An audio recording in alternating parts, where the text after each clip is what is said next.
नमस्कार, मी हर्षदा स्वकुळ. जसं आधीच्या एपिसोडमध्ये सांगितलं तसं आपल्या सिरीजला सुरुवात झाली आहे आणि हा आपला एपिसोड असणार आहे हिंदू कोड बिल आणि त्याच्या डिबेटबद्दल. आपली ही सिरीज स्पॉन्सर केली आहे राजहंस प्रकाशननं. राजहंसच्या वेबसाईटवर भरपूर पुस्तकं सवलतीच्या दरात आहेत. राजहंस प्रकाशनचं बालसाहित्य म्हणजे सोन्या मोत्याच्या खाणी, 100हून अधिक लहान मोठी पुस्तकं 5 ते 18 या सर्व वयोगटांसाठी. यात मिळेल निखळ मनोरंजनापासून सोप्या भाषेत शास्त्रीय माहिती आणि हो, जॉर्ज वॉशिंग्टन, कार्वर या थोर शास्त्रज्ञांची प्रेरणादायक जीवन कहाणीसुद्धा मराठीत आणि इंग्लिशमध्येही. उद्देश काय तर मराठी भाषा आणि वाचनाचे संस्कार मुलांवर लहानपणीपासूनच व्हायला हवेत. वैशिष्ट्ये कोणती आहेत तर सोपी भाषा, सुटसुटीत शैली आणि मजकुराला भरपूर आकर्षक चित्रांची जोड. विषय कोणते आहेत पहा, गमतीच्या गोष्टीतून शास्त्रीय माहिती, निसर्गाचं सौंदर्य, पर्यावरण संरक्षण, थोर शास्त्रज्ञ, पक्षी, प्राणी, झाडं, फुलं आणि फुलपाखरं, प्रवासातला आनंद आणि या सगळ्या अधिक तपशिलासाठी आणि पुस्तकांच्या यादीसाठी राजहंस प्रकाशन यांच्या वेबसाईटला जरूर भेट द्या. So coming back to our topic, Hindu लॉजबद्दल बोलूयात. डॉक्टर बाबासाहेब आंबेडकर, पंडित जवाहरलाल नेहरू, BN राव यांच्यासारखे नेते 1947मध्ये देशाला मिळाले नसते तर हिंदूंचीच अवस्था नाही, फक्त स्पेशली हिंदू स्त्रियांची अवस्था काय झाली असती हे इमॅजिन करता येत नाही. हे समजून घेण्यासाठी 1941 ते 1958 हा काळ आपल्याला प्रॉमिनंटली पाहायला लागेल, ज्या काळात हिंदू धर्मातले जे सिव्हिल मॅटर्स आहेत त्यात महिलांना, वंचितांना हक्क देण्यासाठी काय काय घडलं. 1941मध्ये ब्रिटिश सरकारनं BN राव यांच्या अध्यक्षतेखाली 4 मेंबर्सची हिंदू लॉ कमिटी स्थापली. काय मोठं होतं त्यांचा तर 3 गोष्टी होत्या. पहिली गोष्ट ही होती की त्या आधीच्या देशमुख ॲक्टमध्ये हिंदू स्त्रियांना संपत्ती वाटपात म्हणजे असेट डिस्ट्रीब्युशनमध्ये ॲब्सोल्यूट राईट नव्हते, ते रिवाईज करायचे. हिंदूंमध्ये सुद्धा पुरुष 2 बायका करत असल्याच्या केसेस येत होत्या. परितत्या ज्याला आपण म्हणतो अशा स्त्रिया होत्या. मग लग्न जिच्याबरोबर झालं आहे तिला सेपरेट राहता येईल का, आणि त्या स्त्रीला तिच्या नवऱ्याकडून, ज्यानं खरं तर तिला सोडलं आहे पण घटस्फोट नसल्यामुळे मग त्या नवऱ्याकडून काही एक मेंटेनन्स, काही एक भत्ता देता येईल का जगण्यासाठी, म्हणजे ती सन्मानानं जगू शकेल हे तपासण्यासाठी ही कमिटी होती. आणि तिसरा एक मोठा होता तो म्हणजे ओव्हरऑल सोसायटीतल्या प्रत्येक घटकाशी बोलून चर्चा करून हिंदूंसाठी एक प्रोग्रेसिव्ह कोड तयार करायचा. हिंदूंमध्ये मॉडर्नायझेशनसाठी एक बेसिक फंडामेंटल रिफॉर्म करायचे. आता प्रोग्रेसिव्ह हा शब्द आत्ताच्या काळात ज्यांना झेपत नाही त्यांना कळेल की त्या काळात धर्माबद्दल असा प्रोग्रेसिव्ह, मॉडर्नायझेशन अशी काहीतरी एक शब्द वापरणं, ही स्टेप घेणं म्हणजे आगीत उडी मारण्यासारखं होतं. पण BN राव ही एक बाप पर्सनॅलिटी होती, अतिशय हुशार. डॉक्टर बाबासाहेब आंबेडकरांच्या तोडीचे कोणी असतील कायद्याच्या अभ्यासात तर ते BN राव होते. पेशानं ते वकील होते, ते आपल्या कॉन्स्टिट्यूट असेंब्लीचे सल्लागार पण होते आणि ते 1950 ते 52 या काळात युनायटेड नेशन्स सिक्युरिटी काउन्सिलमध्ये भारताचे रिप्रेझेंटेटिव्ह होते. अखेरच्या काळात ते इंटरनॅशनल कोर्टात जज पण होते. इतक्या प्रचंड हुशार व्यक्तीच्या हातातनं या हिंदू कोड बिलची सुरुवात झाली.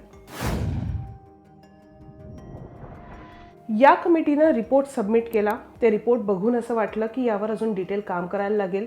BN राव यांनी एक ड्राफ्ट कोड तयार केला होता. कुठल्या मॅटर्सबद्दल तर सगळ्या सिव्हिल मॅटर्सबद्दल.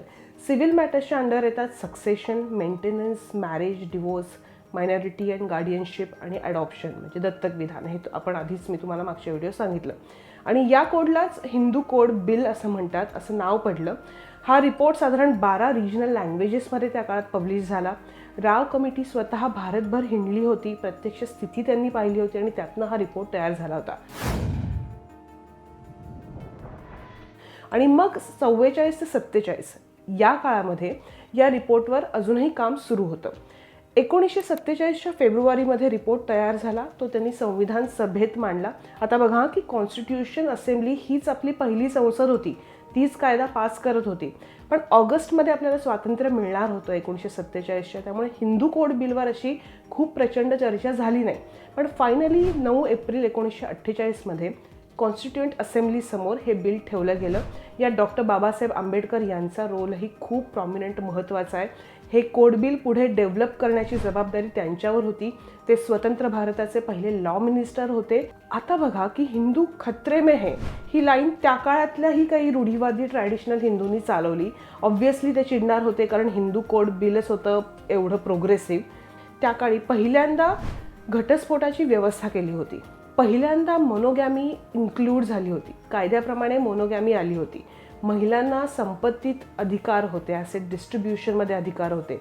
आणि हा जो या मुद्द्यांना घेऊन जो विरोध होता तो असं काही नाही की फक्त एका पक्षाच्या कुठल्या तरी व्यक्तीकडनं होता, तर तो सर्वपक्षीय होता. म्हणजे वल्लभभाई पटेल, डॉक्टर राजेंद्र प्रसाद, पुरुषोत्तमदास टंडन, जे.बी. कृपलानी किंवा श्यामाप्रसाद मुखर्जी जे हिंदू महासभेचे होते, हे सगळेजण या कोड बिलावर नाराज होते. डॉक्टर आंबेडकर मात्र स्ट्रॉंगली मागे लागले होते हिंदू कोड बिलसाठी की ते पास व्हावं आणि हिंदू समाजामध्ये एक प्रोग्रेसिव्ह स्टेप घेतली जावी. पुढे 3-4 वर्ष याच्यावर खूप काम झालं, पण या सगळ्यात डॉक्टर आंबेडकर हे नाराज झाले.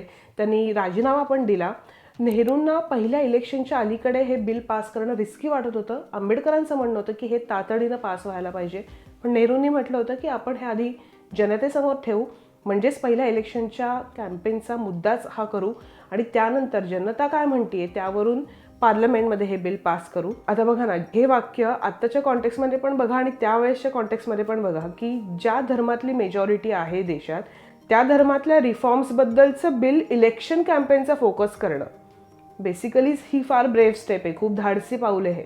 आणि फायनली हिंदू कोड बिल या मुद्द्यावरच 1951-52ला ज्या पहिल्या इलेक्शन्स आपल्या झाल्या त्याच्यामध्ये प्रॉमिनंटली हाच मुद्दा होता आणि जनतेनं 489 पैकी 364 इतक्या मोठ्या संख्येने एवढ्या सीट्सवर काँग्रेसला जिंकवलं आणि या मेजॉरिटीमुळे नेहरूंचा मार्ग जरा मोकळा झाला आहे बिल पास करण्यासाठी. कारण हिंदू कोड बिलचे विरोधक त्यांच्या आजूबाजूला त्याच्यानंतर फार नव्हते.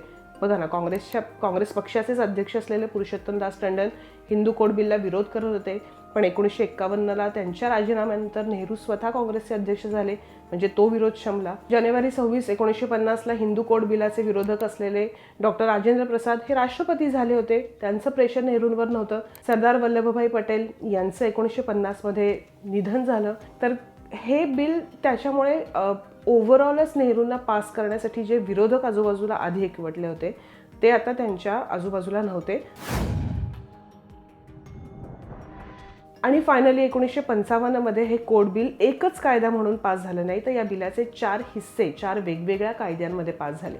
पहिला हिस्सा 1955मध्ये आणि बाकी तिन्ही 1956मध्ये. तर 1955ला जो पास झाला तो होता हिंदू मॅरेज ॲक्ट 1956 आणि हिंदू सक्सेशन ॲक्ट म्हणजे उत्तराधिकारी कायदा, Hindu minority and guardianship act आणि Hindu adoption and maintenance act म्हणजे दत्तग्रहण आणि रखरखात अधिनियम हे नंतर पास झाले.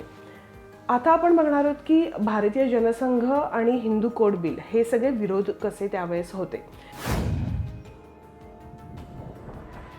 हे बिल म्हणजे एक अँटी हिंदू, अँटी इंडिया आहे असा आरोप रूढीवादी हिंदू त्या काळचे करत होते. श्यामाप्रसाद मुखर्जींना तर हिंदू कोड बिल हे ऑप्शनल हवं होतं की ज्यांना हवं असेल ते तो कायदा वापरा, ज्यांना नको असेल त्यांच्यासाठी हे नकोच. पण जेव्हा पंडित नेहरूंनी बिल पास करण्याबाबत आग्रह धरला तेव्हा भारतीय जनसंघ म्हणजे जो नंतर हिंदू महासभेतून वेगळा होऊन तयार झाला, तेव्हा मग त्यांनी असं म्हटलं की हे फक्त हिंदूंसाठीच का, मुस्लिमांसाठी किंवा इतर धर्मातल्या लोकांसाठी का नाही. आणि तेव्हापासून UCCचा मुद्दा हा भारतीय जनसंघाच्या अजेंड्यावर आहे. पण इनिशियली त्यांची भूमिका सुद्धा हिंदू कोड बिलाच्या विरोधातच होती. आता बघा की नेहरूंनी मुस्लिम समाजातले कायदे तेवढ्या ॲग्रेसिव्हली का बदलले नाहीत जेवढ्या ॲग्रेसिव्हली त्यांनी नंतर हिंदू कोड बिल पुश केलं. तर त्यांचं त्यावेळेसचं लॉजिक असं सांगितलं जातं की 1947ला फाळणी झाल्यानंतर एकंदरीत हिंदू विरुद्ध मुस्लिम संघर्ष ऑलरेडी पेटलेला होता आणि त्या बॅकग्राऊंडवर नेहरूंनी असा विचार केला की एनिवे हिंदू धर्मातल्या सुधारणा 1829 पासून हिंदू कोड बिल पास होईपर्यंत म्हणजे 1956पर्यंत होतच होत्या. त्या अर्थानं हिंदू धर्मातल्या सुधारणा या अडॉप्ट होत आल्या होत्या अनेक वर्षांपासून. सिव्हिल केसेसमध्ये अगदी पूर्ण नाही पण ऑलमोस्ट एक युनिफॉर्मिटी आलीच होती.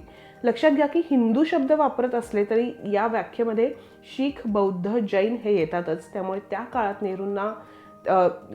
नेहरूंनी असा विचार केला की सुरुवात ही आपल्याच धर्मापासून करावी, हिंदूंपासूनच केली तर एकतर 80% वंचित समाज, महिला यांना न्याय मिळेल आणि हा पण एक मेसेज जाईल की मायनॉरिटीजच्या आधी मेजॉरिटीजच्या धर्मामध्ये सुधारणा होतीये, मायनॉरिटीजला डायरेक्ट हात घातला जात नाही. त्यामुळे 1961मध्ये डावरी प्रोहिबिशन ॲक्ट पण नेहरूंनी पास केला जो हुंड्यासारख्या प्रथेला लगाम लागणारा होता. सो या स्टेप्सचं सगळं कौतुक आहे नेहरूंच्या. पण फक्त प्रश्न एक उरतो की 1956 ते 1964 म्हणजे नेहरूंच्या निधनापर्यंत नेहरूंनी तरीसुद्धा नंतर मुस्लिमांच्या कायद्यात हात का घातला नाही? हा प्रश्न फक्त स्वतंत्र भारतात विचारला जात नाही, तर इंग्रजांनी सुद्धा कधी मुस्लिम पर्सनल लॉजमध्ये फार हस्तक्षेप का केला नाही, हा प्रश्न पण खरंच समजून घेण्यासारखा आहे. पण जे चार कायदे इतक्या प्रचंड डिबेटनंतर पास झाले, या 4 कायद्यांनी हिंदू समाजाचा चेहरा खूप अर्थाने बदलला. आपण असं म्हणू शकतो की बऱ्यापैकी या कायद्यांमुळे हिंदू समाजातल्या जाती, लिंग याच्या बाबतीतल्या केसेसबद्दल एक समानता आली, म्हणजे कागदोपत्री तरी नक्की आली, लिगली नक्की आली. युनिफॉर्मिटीच्या दिशेनं हिंदू कोड बिलामुळे एक पाऊल टाकलं गेलं. आता हिंदूंसाठी झालेले हे कायदे हे थोडे टेक्निकली पुढच्या एपिसोडमध्ये समजावून सांगणार आहे, कारण यातला हिंदू हा शब्द जर सोडला तर हे कायदे खरंच युनिफॉर्मिटीकडेच कसे जाणारे आहेत हे तुम्हाला नीट कळेल. सो पुढचा एपिसोड प्लीज मिस करू नका. जसं मी तुम्हाला आधी सांगितलं की ही सिरीज अख्खी आपली UCCची ही स्पॉन्सर केली आहे राजहंस प्रकाशननं. राजहंसच्या वेबसाईटवर भरपूर पुस्तकं सवलतीच्या दरात आहेत. वेगवेगळ्या कॅटेगरीजमध्ये पुस्तकांचं ग्रुपिंग केलं आहे. सगळ्या एज ग्रुपसाठीची पुस्तकं आहेत. 5 ते 18 या वयोगटासाठी अगदी मस्त पुस्तकं आहेत. जसं व्हिडिओच्या सुरुवातीला सांगितलं आहे तसं वेबसाईटला जरूर भेट द्या आणि तुमच्या मुलांना आवडतील अशी पुस्तकं विकत घ्या. आपल्या या सिरीजला स्पॉन्सर केल्याबद्दल राजहंस प्रकाशनचे खूप आभार.